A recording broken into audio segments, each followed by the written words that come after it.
Everyone, we'll make a start. We've got a quorum. Sorry, it's just been a bit slow getting to a quorum this morning. So welcome everyone, welcome to the members of the committee and welcome to our members of the public, our submitters and our staff. Warm welcome to you all. So we've got apologies this morning from Councillor Fletcher, Councillor Newman. Now, I don't know, we don't need to take apologies from Councillor Denise Lee anymore because she's resigned. Councillor Quacks, Councillor Collins, and Councillor Darby. And, yep, getting to him. And Mayor Fulgoff, who's overseas. Are there any other apologies? Just for early departure, but I'm coming back. I've got another council meeting. Okay. And Councillor Hills for early departure, so I will move that. Is there a seconder? Councillor Sayers. All those in favour, please say aye. Aye. Against? Carried. Any declarations of interest from any councillors, members on any of these issues? Nope. If anything comes up, just let us know. And I'll move the minutes of the 12th of September. Councillor Filipaina will second. All those in favour, please say aye. Aye. Aye. Against? Carried. So we have no petitions, but we've got a lot of public input. So members, I'll just run you through a little bit about how this will work.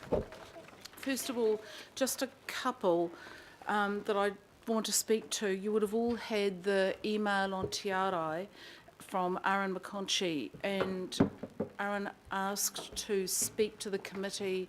The staff have offered to work with Mr McConchie on the issues that he's raised in his email, and we are about to embark on a public consultation process that covers these issues. So Mr McConchie will have a chance to fully participate in the public consultation process, and given the huge number of speakers that we have to public forum, we thought working directly with him and working through the consultation process might be more effective. If we want to review that for the next meeting, that's absolutely fine.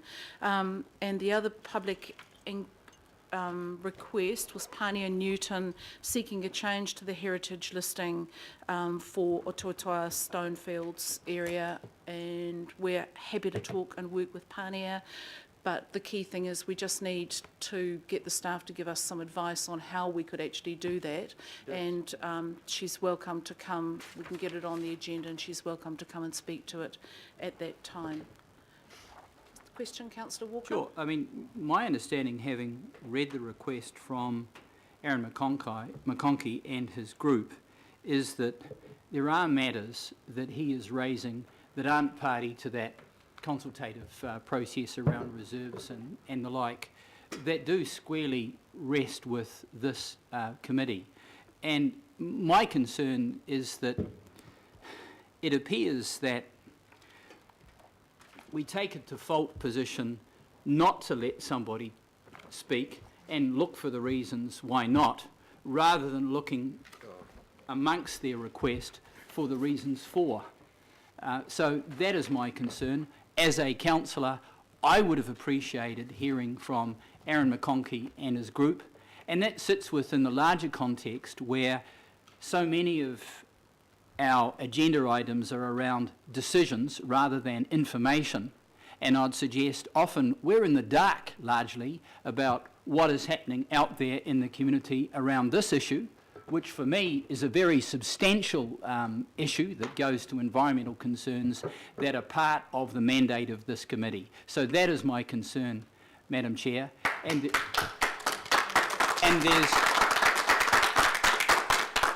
And there's one other item that I just want to speak to very briefly, and that is around the timeliness of agendas, and my experience that agendas are going out later than they have done in the past. And in the case of hard copy agendas that I have requested, I was expecting one on Thursday, and I delayed my leaving time that day. I came in on Saturday with an expectation that I would be able to pick up that agenda in my box, and it wasn't there. And for someone like myself that is challenged myopically and optically, and I don't want to be looking at a screen for hours on end because there's any amount of scientific evidence that indicates that it's bad for my health, my ability to sleep, and a number of other things. It's really important that I'm able to get the type of agenda I want in a timely enough fashion, let alone people in the community that are experiencing delays in getting agendas, both digitally and in hard copy form through libraries or other sources. So I just want to put that on the table, Madam Chair. It's an item of great concern to myself because I don't have sufficient time sometimes to do justice to the quantum of information that's in the agenda. Okay, thank you, councillor. And I think I agree. It was a bit of a slip-up in process that the agendas were only available in hard copy on Monday, I think. So, and that does make it difficult because not a lot of us like to spend our weekends reading our agendas. And secondly, I just want to reply, it is hard sometimes when we don't give people a chance to talk. And I think for anyone who follows this committee, you'll know that we certainly pretty much say yes to everybody and try and fit people into where there's an item on the agenda so that it actually makes sense, like our community members who are concerned by the use of glyphosate. We've encouraged people to come to this committee where that item's going to be reported. So I don't agree that we look for reasons to say no, quite the opposite. And we only have 30 minutes on the agenda for hearing from the public. We're going to have an hour today. So, and the feedback that I've had from councillors directly is that I actually allow too many people to speak at open forum and they don't like it. So, you know, let's just be really clear that I work hard as a chair to make sure that pretty much everyone does get the opportunity to be heard.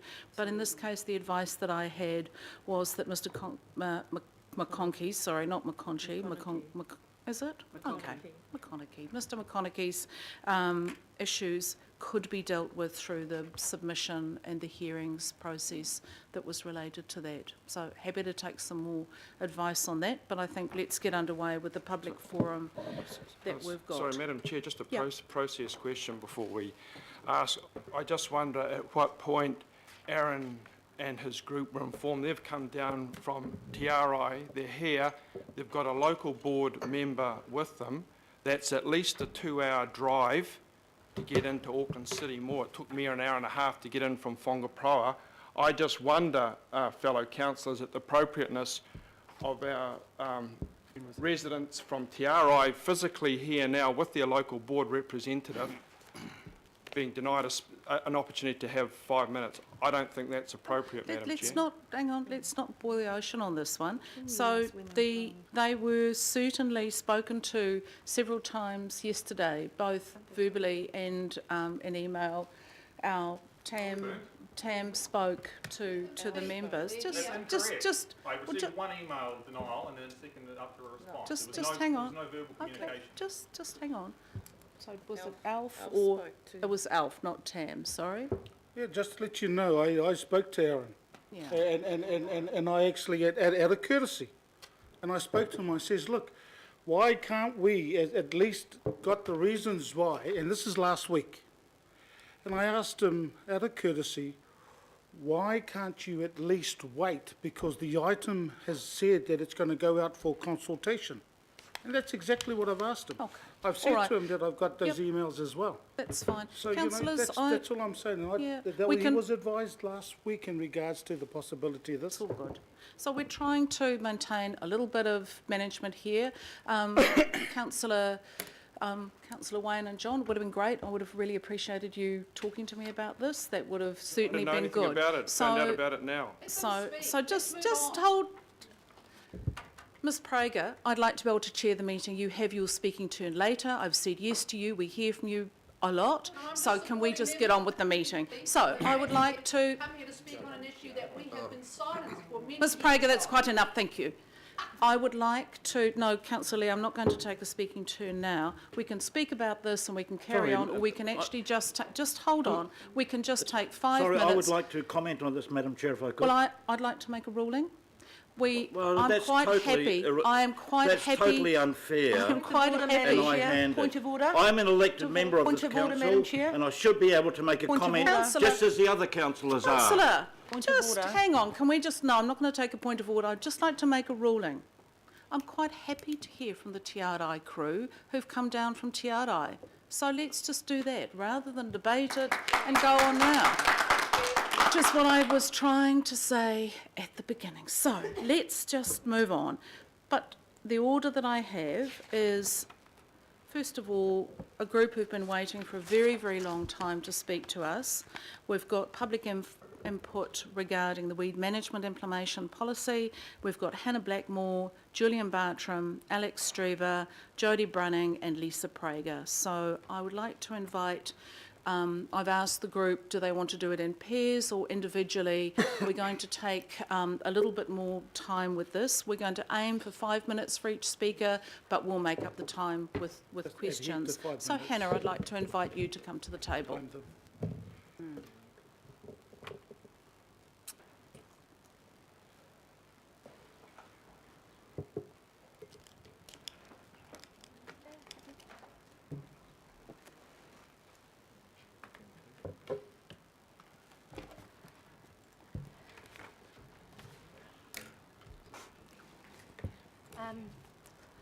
Thank you, Madam Chair. Thank you, councillors.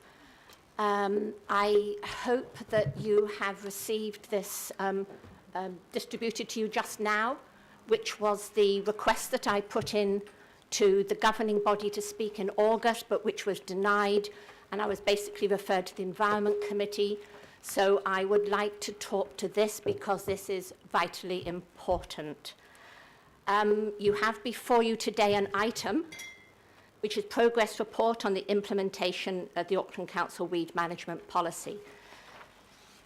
Contrary to what many people believe, this is the first time in 4 years that a progress report on the implementation has appeared before any committee or any public hearing.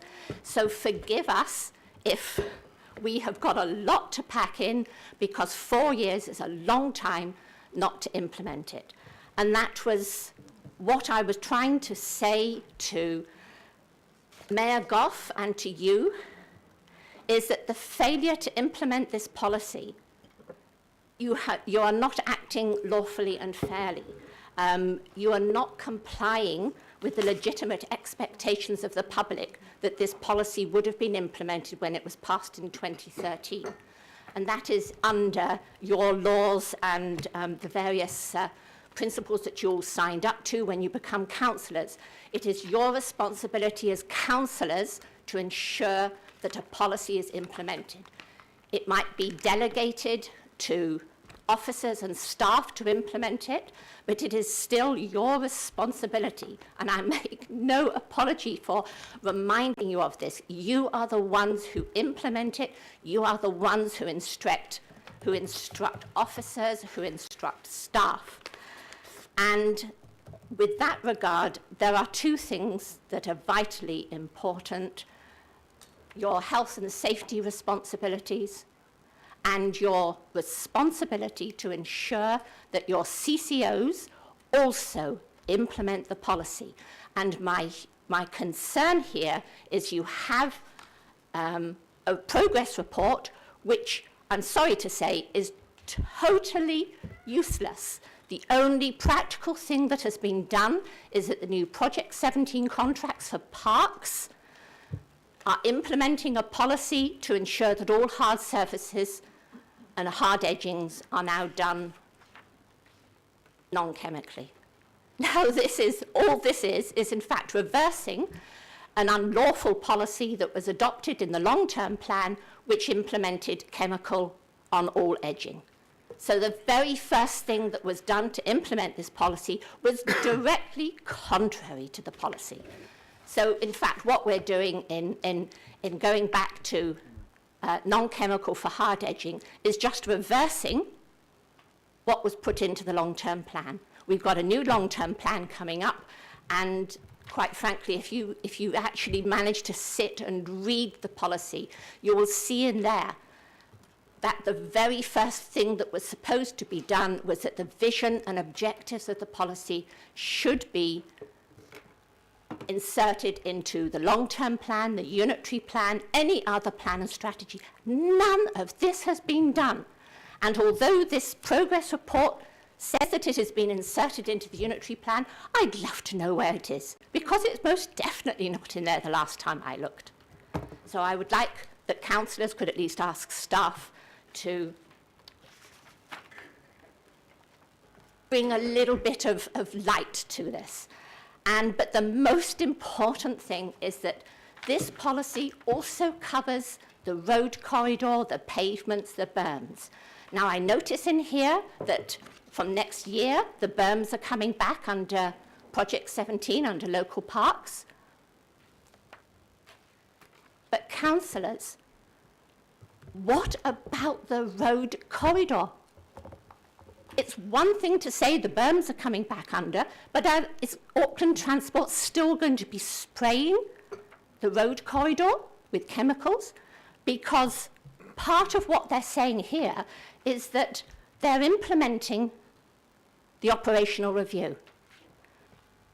The operational review that they're supposedly implementing states categorically that, and I will quote, 2 items. Item 15, adopt consistent practice of herbicide edging to achieve agreed levels of service described in the long-term plan. This is parks, unless alternative control methods for parks and open spaces are approved by the local boards. That's now been reversed, thank God. But for the road corridor, for curb and channel and other road corridor edging of kikuyu and common monocots, generally adopt a consistent control method using herbicide control based on outcome and performance-based contracts. What has been done to bring Auckland Transport into line? And quite frankly, all of these policies have arisen because of the spraying of chemicals in the public spaces, on the roadsides and the pavements.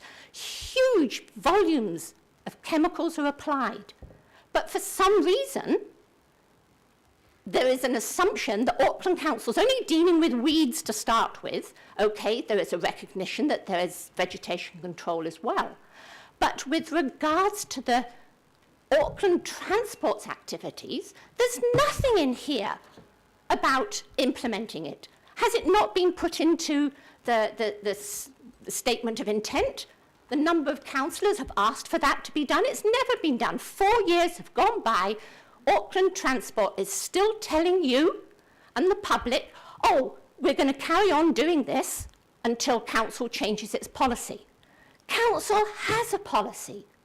Why have we not been implementing it? Why have councillors not called staff and officers to account to ask them to explain what has happened? But unfortunately, what we have here, there are obviously good intentions, but nobody is doing anything about Auckland Transport. You have a responsibility as council. You've adopted this policy. You need to ensure it is implemented.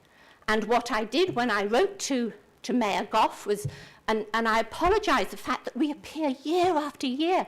We've been trying Auckland, to try under the long-term plan, under the annual plans. We come back year after year. We get no input into them. And because of that, there has been nothing put into any of the plans anywhere. So it has become urgent after the IARC said that this was a probable carcinogen, that this became an acute problem. The reason this policy was adopted in the first place was to get chemicals out of public spaces and ensure the health and safety of all Aucklanders. And as I explained to Mayor Goff, this was a matter that the governing body should take responsibility for. This is your responsibility under the various laws that you had to sign up to. So I would ask that at the very least that you look at what we have put forward and that the recommendations are addressed by councillors as a matter of urgency. And we ask that you eliminate all chemicals for weed and vegetation control in public places, either owned and administered by council or by the CCOs, for which this policy is also responsible.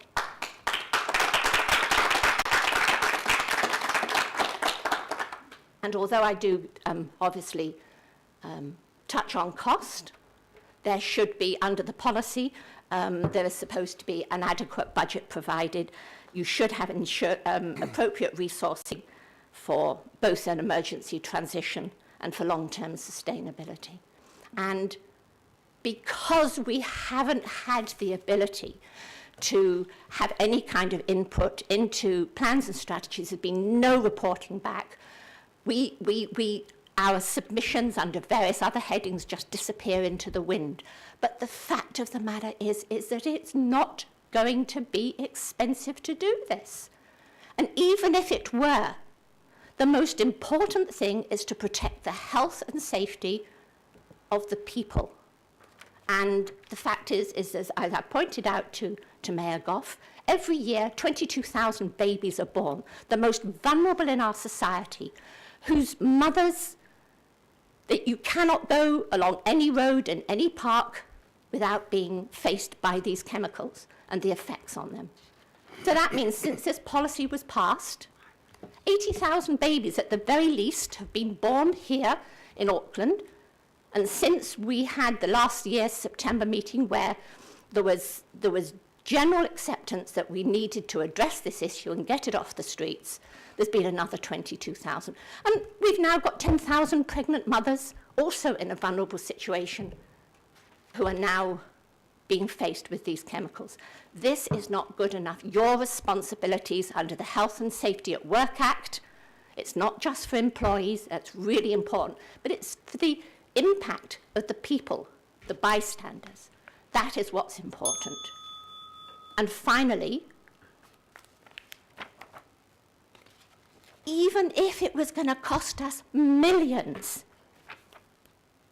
what is the health and the life of our children compared to that? Every other council or every other policy that's ever been passed anywhere in the world, people have paid a premium to protect their people, to protect our children, to protect our babies. This is what we need to do. But unless you actually allow transparency of this, what's going on, most of this work is conducted in workshops, things that we cannot attend. The best practice reference group is private. The political advisory group is private. All of these things are supposed to come up before these committees. Public cannot attend. Public do not know what is going on.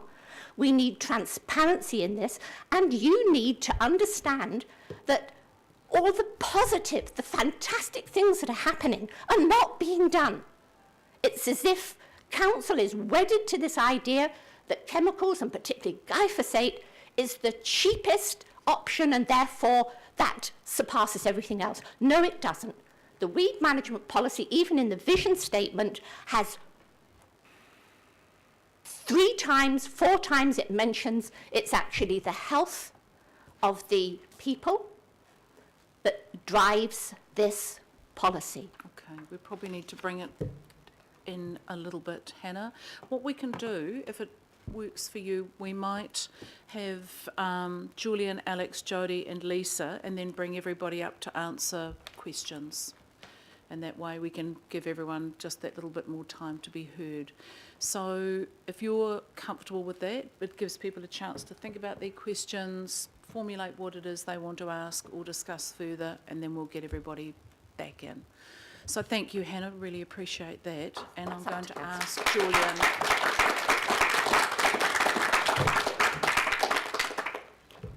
Julian Bartram. Thanks, Julian. Welcome.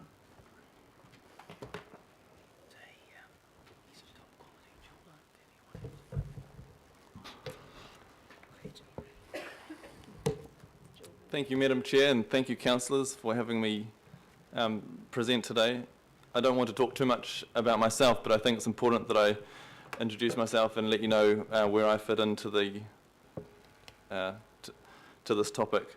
Well, when I was a child, doctors diagnosed my continual illness as being symptoms of glyphosate. Correlations were seen between my illness and the and council spraying.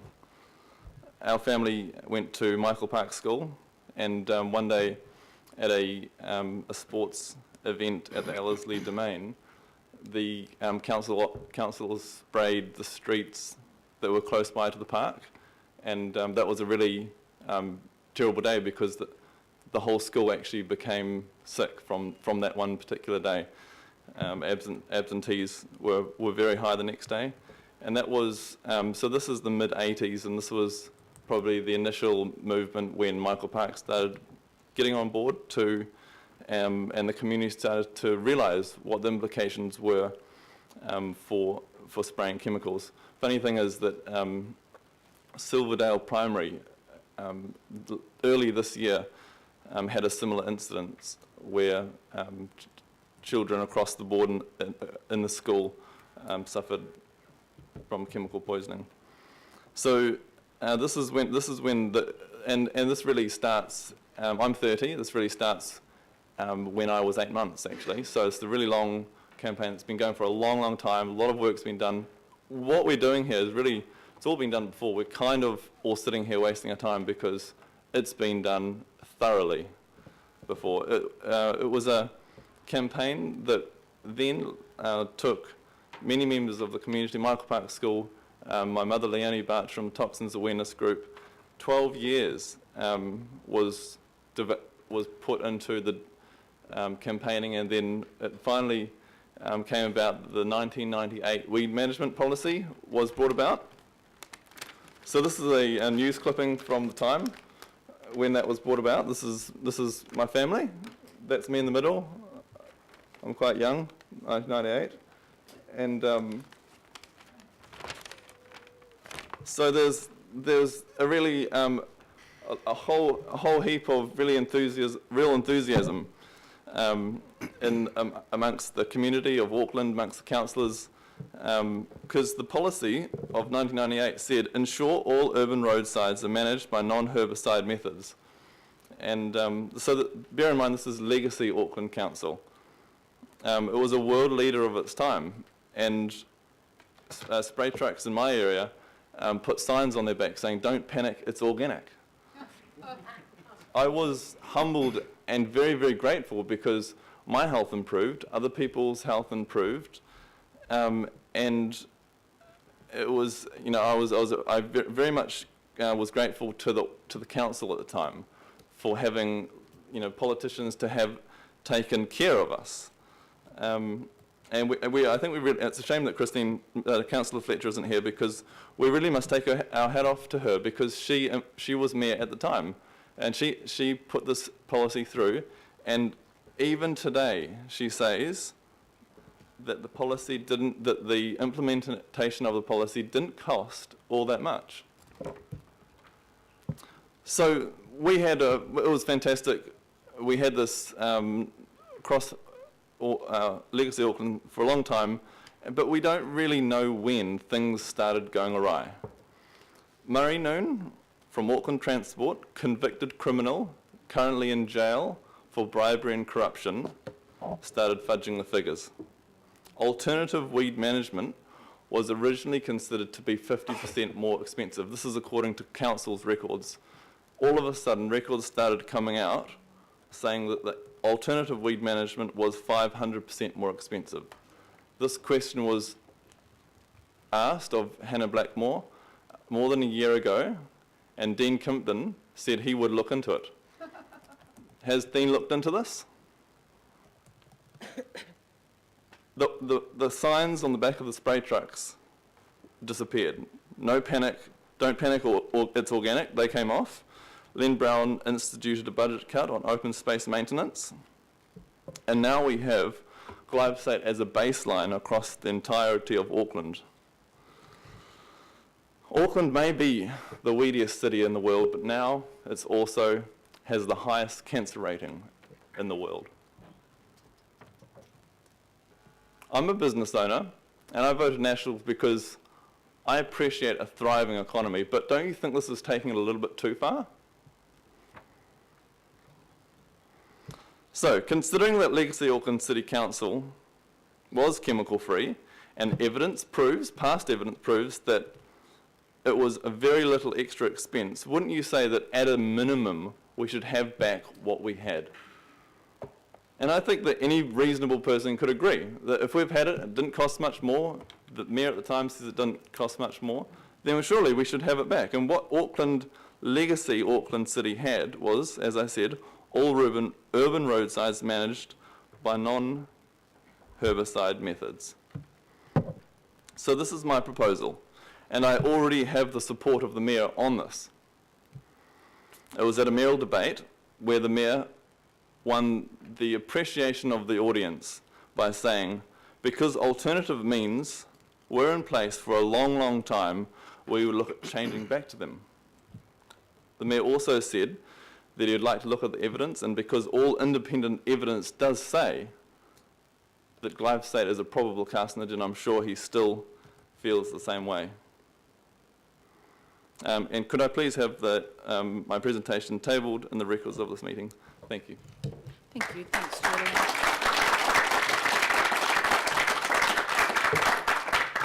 That's great. It's really useful to have the presentation, so we will get that distributed as well. Thank you. So can I invite Alex forward? Welcome, Alex.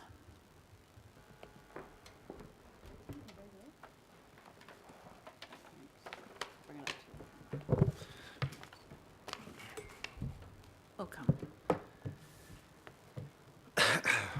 Good morning, and thank you very much for the opportunity to speak with you today. A little bit of background about myself. I have been in New Zealand for over 12 years now, and 2 of those years, proudly, I've had the privilege of being a New Zealand citizen. And part of what drew me to New Zealand was the illusion of it being a unspoilt, clean and pristine paradise. However, the reality is spectacularly different. I think when looking at ways of managing toxic chemicals like herbicides, it's sometimes helpful to look to the past for wisdom and similar circumstances that have existed in New Zealand. With that in mind, let me take you back in time to the 1960s. The location, Paratutu, New Plymouth. The site of the Ivan Watkins Dow plant manufacturing 2,4,5-T and 2,4-D. Individually, these chemicals are herbicides. However, combined, they are the notorious Agent Orange. At the time, 2,4,5-T and 2,4-D were lauded as nothing short of miraculous, the front line of science, man's best partner in safe and, most importantly, cost-effective weed management.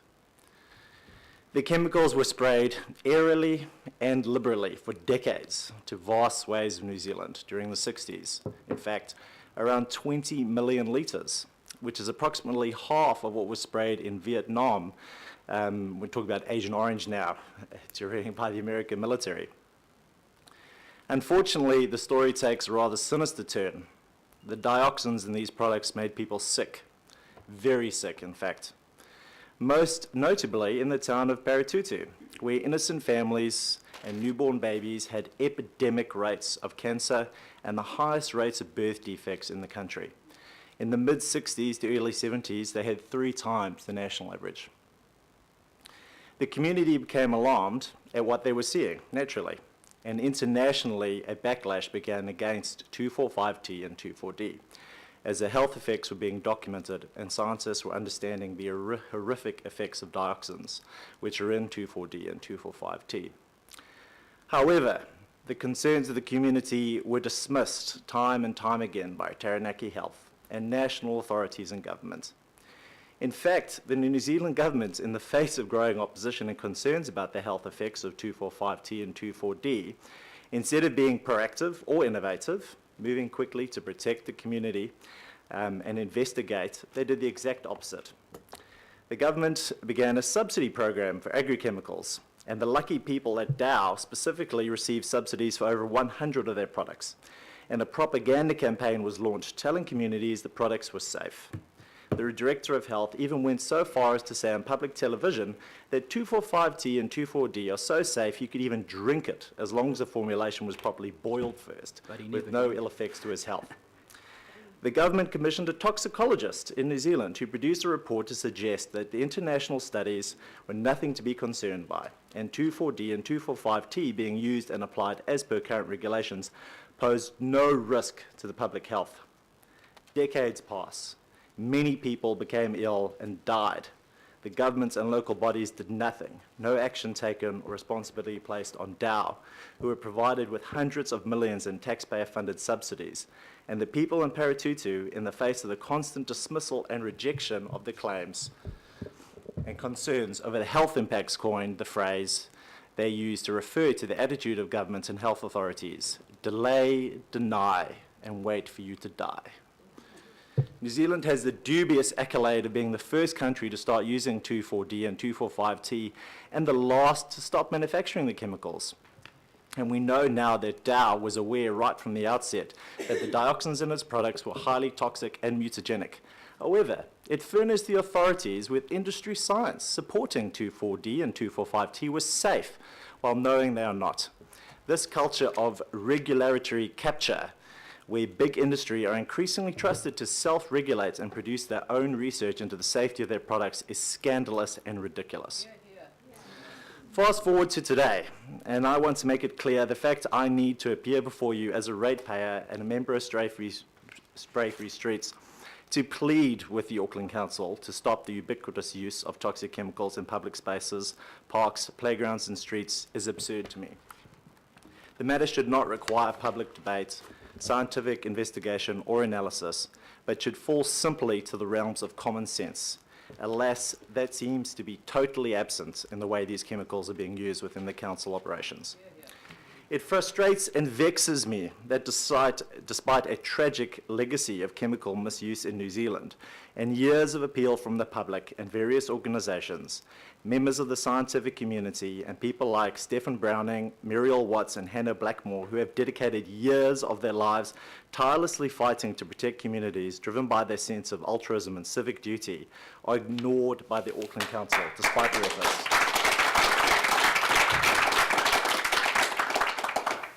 To make matters worse, the consolidation of the regional councils into the single Auckland Council seems to have further removed public access and input and created a vague and nebulous behemoth which intoxicates it on its own power, intimidates and acts with impunity without transparency or accountability.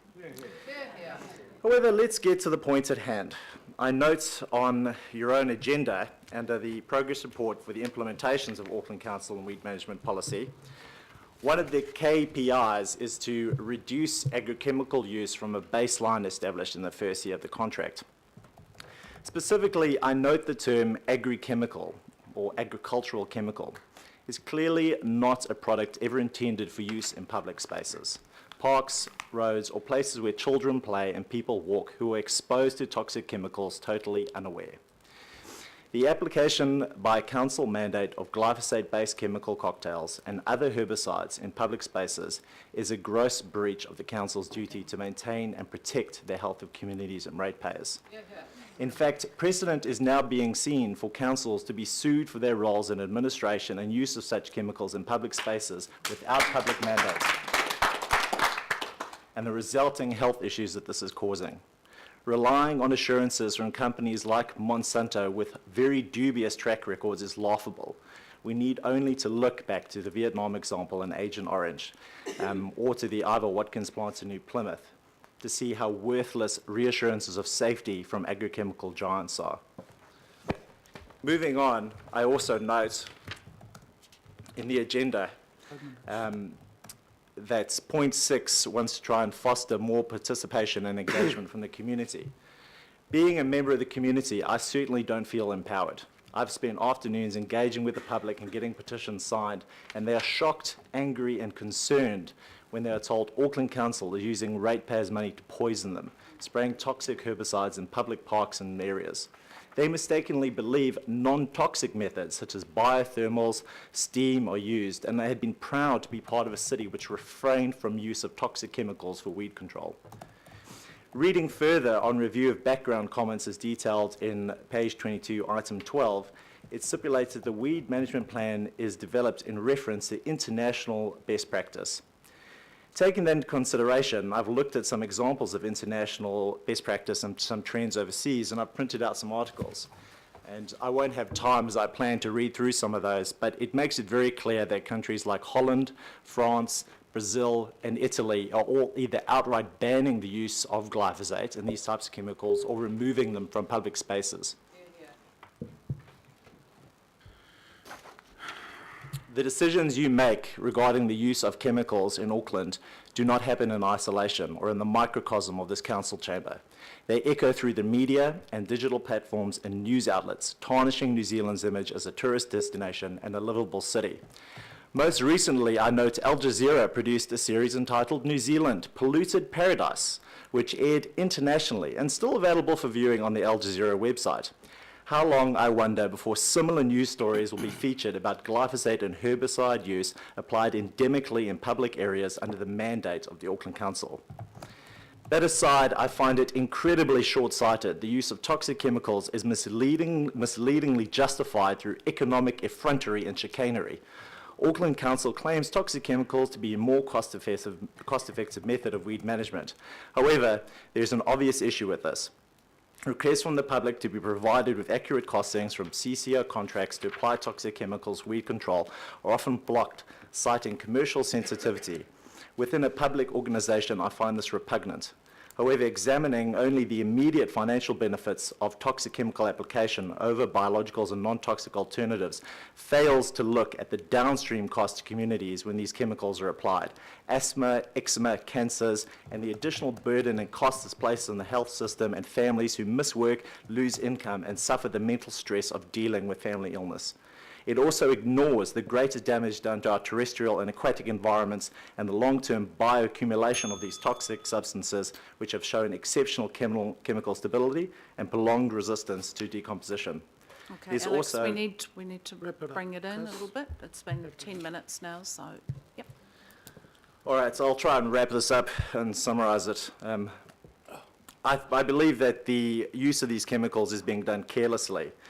And seeing that the council continue to choose to administer these toxic agrochemicals to public areas, defending their actions despite opposition based on fallacious and farcical reports undertaken by the NZ This report was completed by an ill-qualified retired toxicologist. You choose to rely on this advice and ignore the IARC findings that glyphosate-based products are a probable human carcinogen, a report completed by 17 experts from 11 countries using independent peer-reviewed science. The Auckland Council has become far too complacent and comfortable with the use of toxic chemicals and the presence and accumulation of these compounds in public spaces in our environment. This has to stop and an immediate and permanent cessation imposed not only of glyphosate-based compounds, but all toxic chemicals in public areas for weed and vegetation control, including our parks, roads, playgrounds, sport fields, and public spaces. Make the right decision. Be councillors with a conscience and moral fortitude we can admire, and make me proud again to live in Auckland, the world's most livable city. Thank you for your time. Thank you, Alex. By Jodie Brunning. Thanks, Jodie.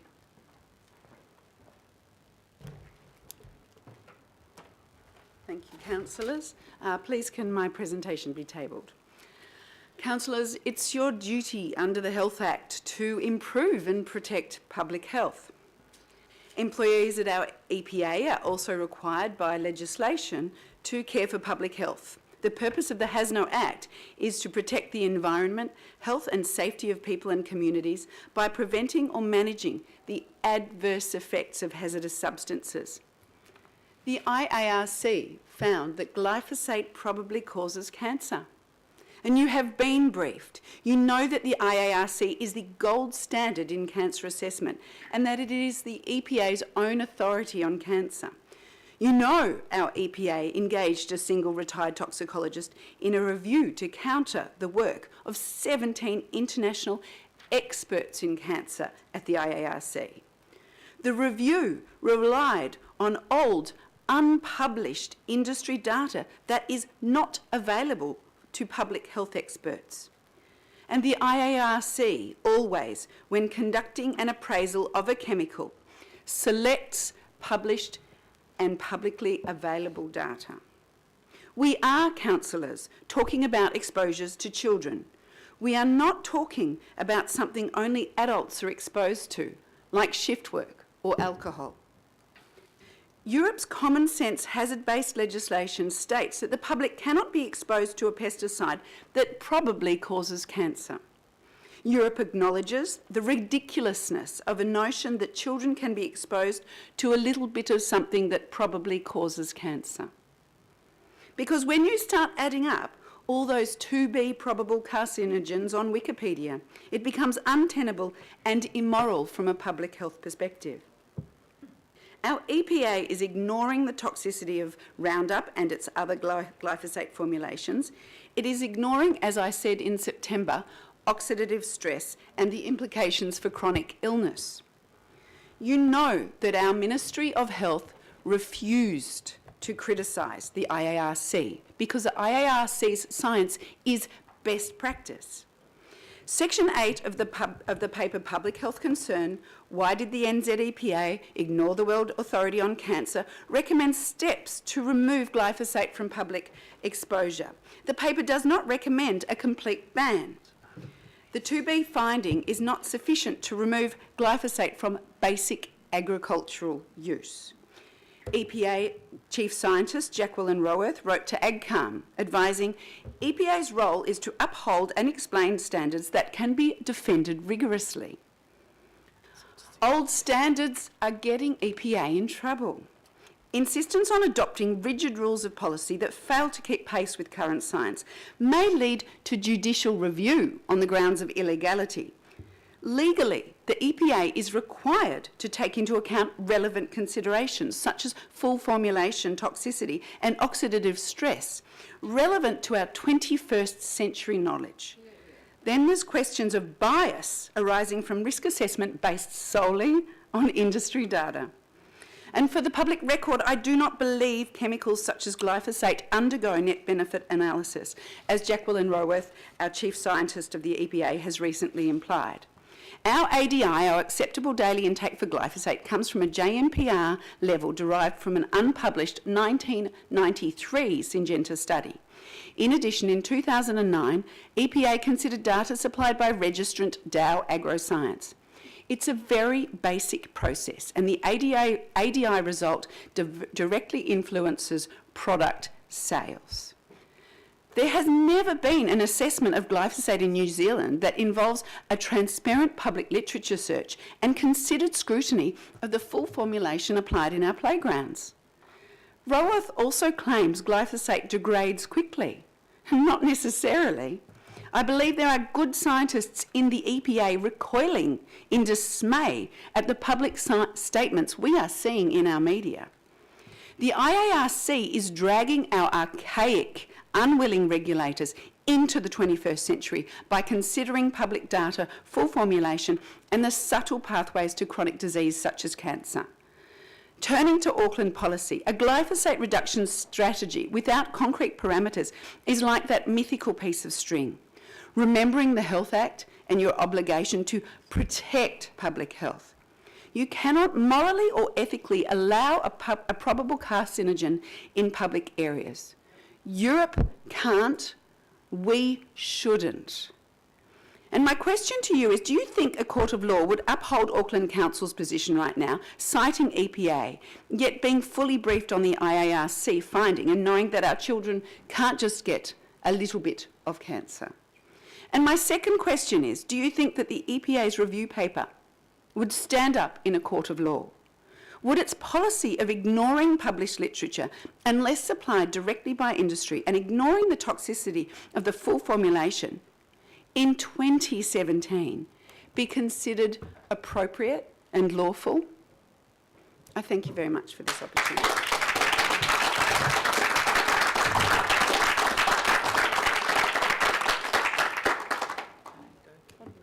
just make sure we've got a copy of that and we can circulate that, members.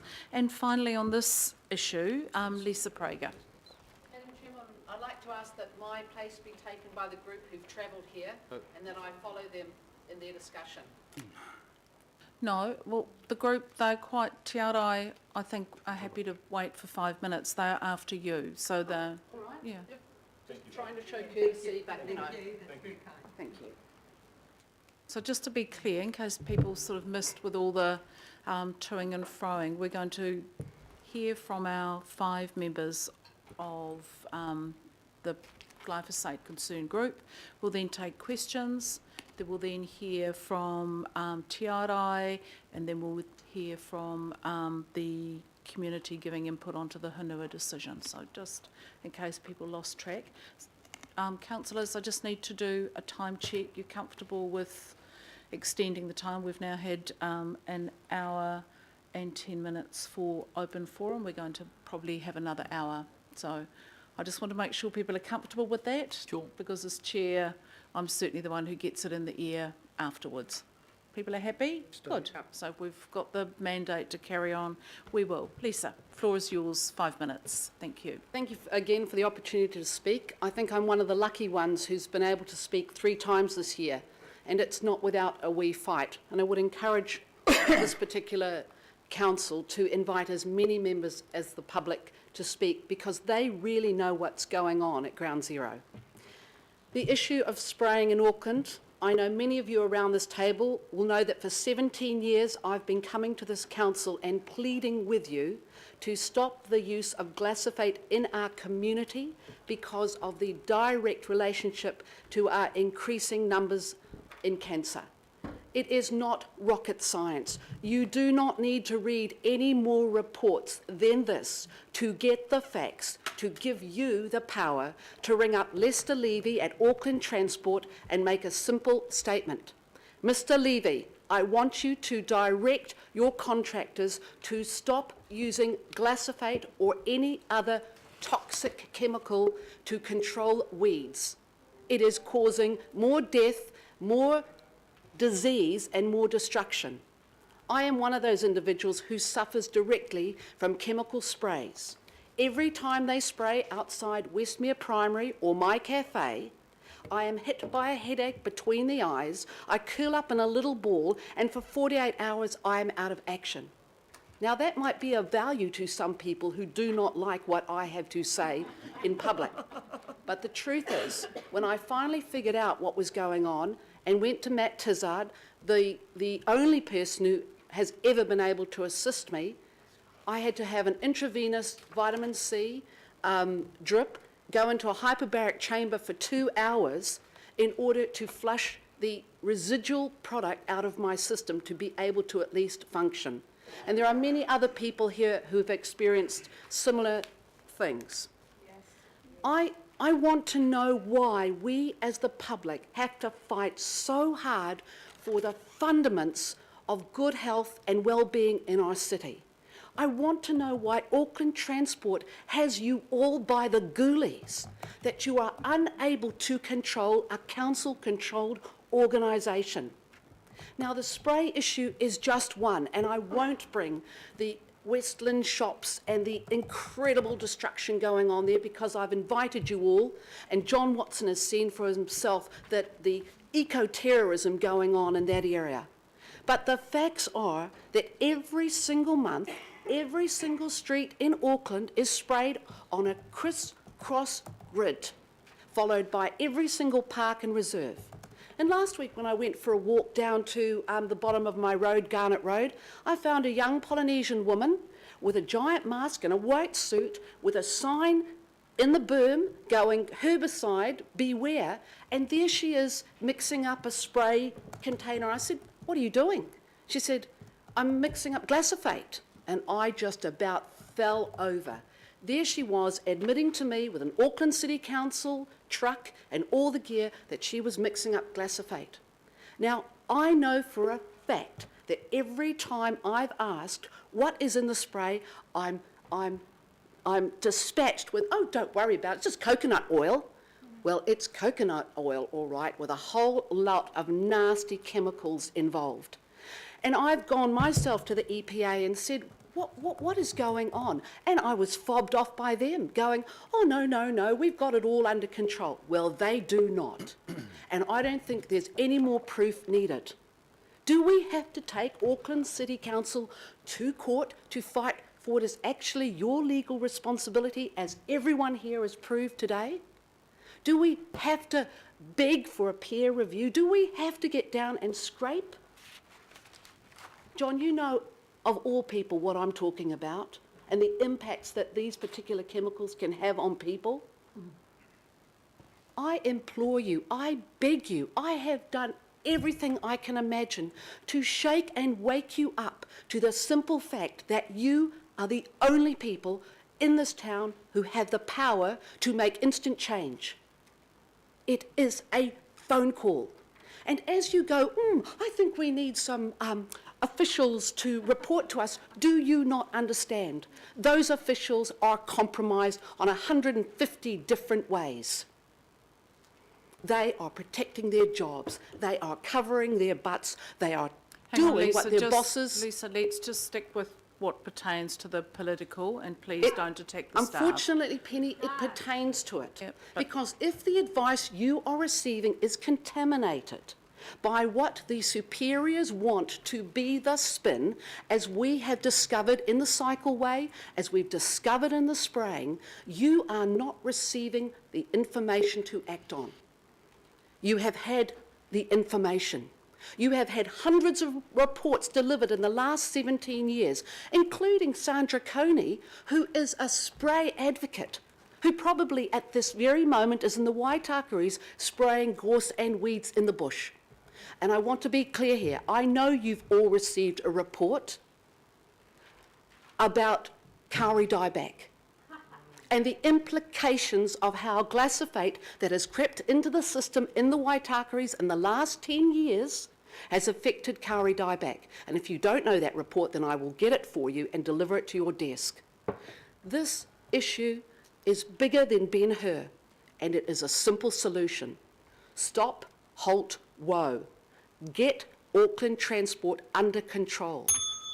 I'd like to just take the next few moments to wrap up and invite a member of the public I just met this morning to hear her story, because it is so true and real that I think it will have a profound effect. Bridget, can you just join me?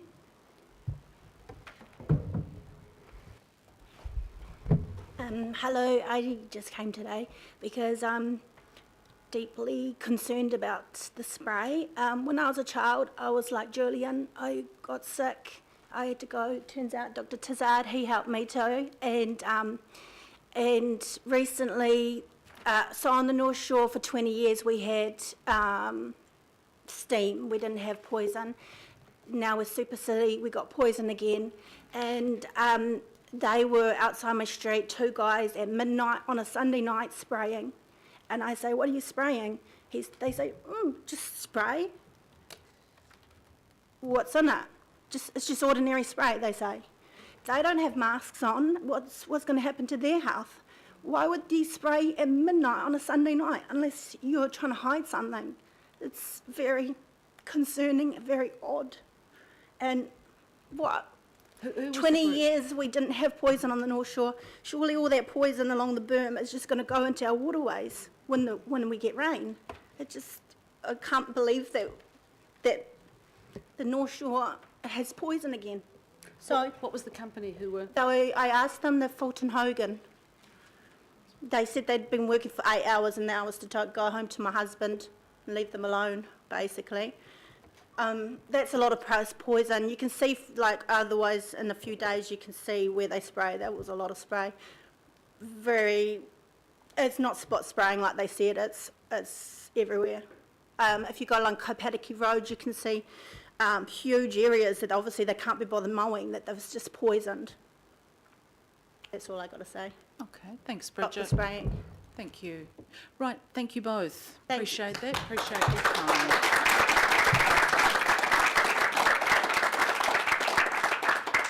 Okay, what I'd like to do, because there will be a brief time for questions, perhaps if our presenters would like to come back and join us at the table just on the weed spray issue, and we've probably got time for 2 or 3 questions. Councillor Walker. I'll ask my question now just while people are coming up. And Do you want to address it to someone specific, Wayne? Probably Hannah. Hannah, you may be the most relevant. So I'm looking at the report that we've got that makes reference to coordination of community groups, point 6, community empowerment, that's on page 25. If I look at the weed management policy itself, it mentions in 4A communication and involvement of relevant external parties, both community and technical. 4B, relevant external parties. So my question is, has there been any opportunity presented for engagement on the part of your group through the weed management process around collaboration, particularly as it goes to governance? Absolutely none whatsoever. When the policy was first passed, the side by side with that was the operational review, which was being done. And when that first went to council back in 2013, they were instructed, officers were instructed to report back, having consulted with not only ourselves, but with the community, local boards, iwi, and we had an extremely good relationship with the author of that operational review, who then amended the operational review. And shortly after that, when Auckland Transport put in figures for how much it would cost extra, up to 800% more money to implement non-chemical, she completely disappeared off the scene. We had never heard another word from her. And from that day onwards, the Weed Management Advisory was not considered. We've never, as I said, it's never come back to committee. We have not been consulted in any way. And this is part of the sadness that has arisen, that there seemed to have been a deliberate policy to not engage with the community. Okay. The other question I've got through you, Madam Chair, just goes to risk to council and also medical evidence. My understanding is that the position that a number of legacy councils took on this issue was around the medical evidence that was provided by any number of doctors around patients that they had across Auckland that were being directly affected by sprays, directly affected. And I just want to ask whether that circumstance still persists. That is, that there are large numbers of people in the community that are under the care of doctors because they are being affected by this issue, and whether or not the council is aware of that. There are actually people who are receiving ACC compensation for having been poisoned by glyphosate. And as Lisa and Bridget have said, I mean, we know that there are hundreds, if not thousands, of people who are directly affected in an acute manner, to the point where we could liken it to a peanut allergy. We have people who, when they are affected by the sprays, they don't know it's there necessarily, they virtually go into anaphylactic shock. Okay, I guess my question is, has council been made aware of that? Council has been made aware of it because at least 2 cases have been taken under human rights, disability, discrimination. So they do know that there are people out there now, and particularly these 2 signature cases, which the people are severely affected. Thank you. Okay. Councillors, and members, I just had a quick word with Dean. Given the you know, the huge amount of questions I think that there will be, and the ongoing discussion that we need, now that we've got our key staff member employed to deal with these issues, I'm going to suggest that perhaps we have a direct meeting with this group as a whole and get Jenny to help convene that so that we can actually have, you know, a wider discussion rather than try and cram it all in now, which is a little bit suboptimal. So I just thought that might be a useful idea. Councillor Watson. Thank you, and thank you all very much for giving your time up to present today. My question is directed to Jodie, and it really goes to the particular circumstances in Auckland. As I understand it, glyphosate has been detected in the marine sediment, and that Auckland's relatively high humidity rate also has implications for how long glyphosate remains on the grass after it's sprayed, and therefore being potentially exposed to the public. What are your views on that marine sediment and the effects of humidity on retention of glyphosate? Yeah, when the your own marine sediment contaminant monitoring report, released February 2014, will advise you. Glyphosate residues were detectable at most sites, up to 1,000 parts per billion. What we understand is that glyphosate persists. So it persists in soil from less than a week to more than a year, more than a year. But what it also does is it breaks down into AMPA. About 50% of glyphosate breaks down into AMPA, the metabolite, aminomethylphosphonic acid. And that AMPA has a half-life in soil of 240 days. So it's sitting around. And what we're also understanding is it's in sediment. In ponds, it'll last for 120 days. And then there's only been one study on the marine environment, and they found that it was at a temperature of 25 degrees, and I admit that Auckland is slightly cooler than that, it persisted for 267 days. So glyphosate is running off. We're detecting it at up to 1,000 parts per billion, which is a lot. And it doesn't break down quickly in soil or in the marine or freshwater environment. Now, the other thing I'm quite interested in is humidity, because we don't have the data to show how long it's sitting around on our grass. And we know that glyphosate works better in humid environments because it's sitting there and it's got longer to absorb in rather than being dried off by evaporation. So, we do not have any data on that. So, this whole problem is with data being supplied by industry, we just can't we can't assure that the New Zealand families that are living in Auckland are safe at all. Could I just add that I've, over the years, documented the times the spray trucks have been there, then there's a delay, the rain pours, it washes off into the gutters, down into the drains and out to the sea. And we're about 400 metres from the sea. But this is all documented, so all the things you're saying, there is proof of. And it's important that the council understands that it's not just a maybe or an if or but.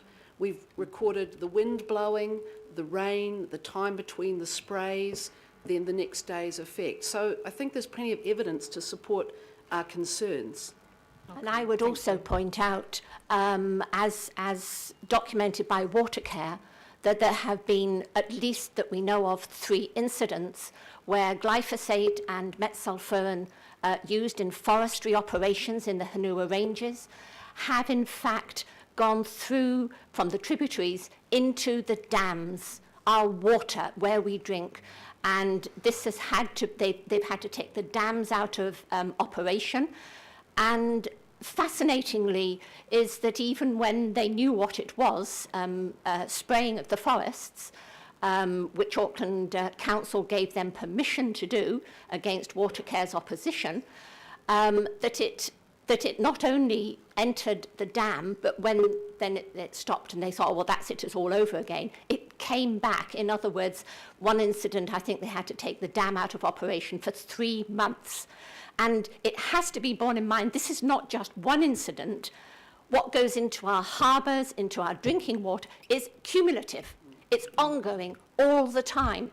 And what happens with the water, when you spray onto hard surfaces to get the little weeds in the cracks, yes, it gets taken up by the weeds in the cracks, but the vast majority remains either in the dust and then re-entrains into the air or gets swept down into our waterways, into our harbour, where we fish and we eat the products.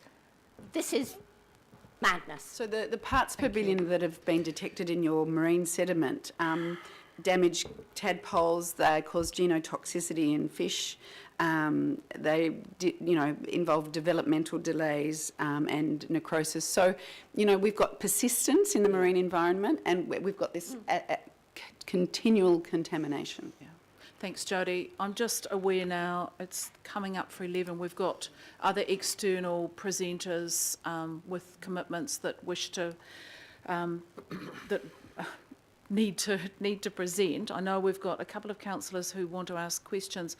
I am going to suggest, however, councillors, that we organise a direct face-to-face meeting with this group so that we can expand on some of the issues that they've raised, and particularly councillors who've got a key interest in this. I think it would be good if we did this as soon as possible so that we can expand on the discussion.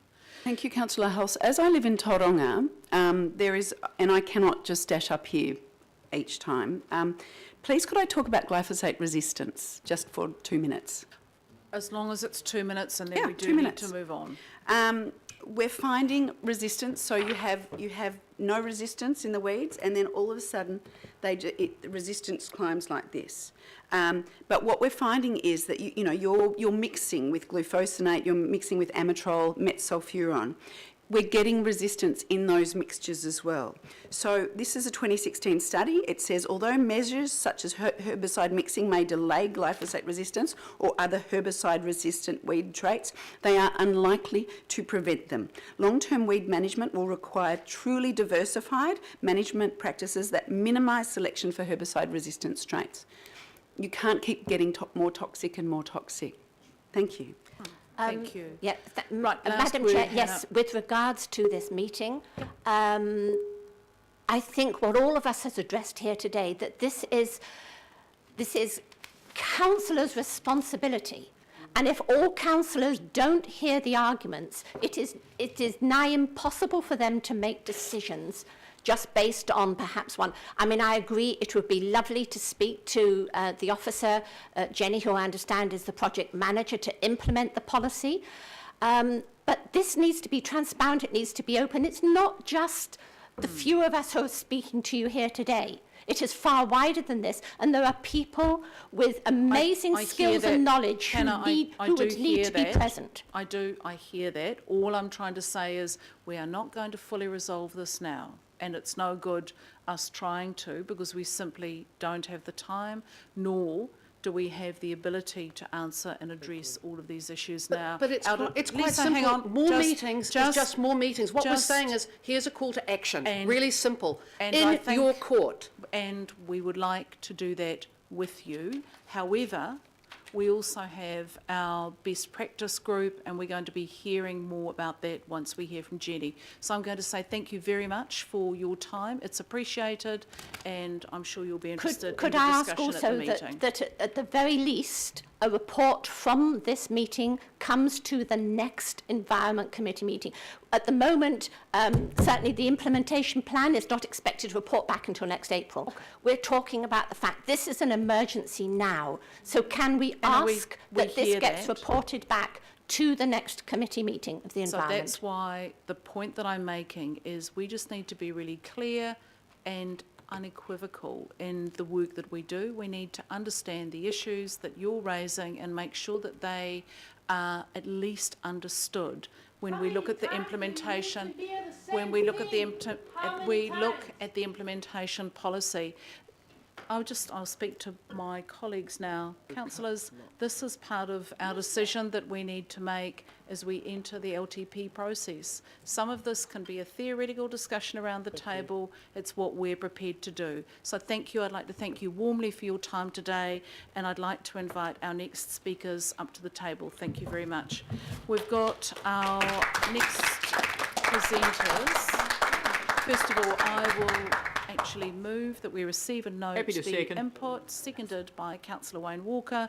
I'll put that. All those in favour, Aye. please say aye. Aye. Against, carried. Now, our next presenters are... We'll put it on the board so that people can see.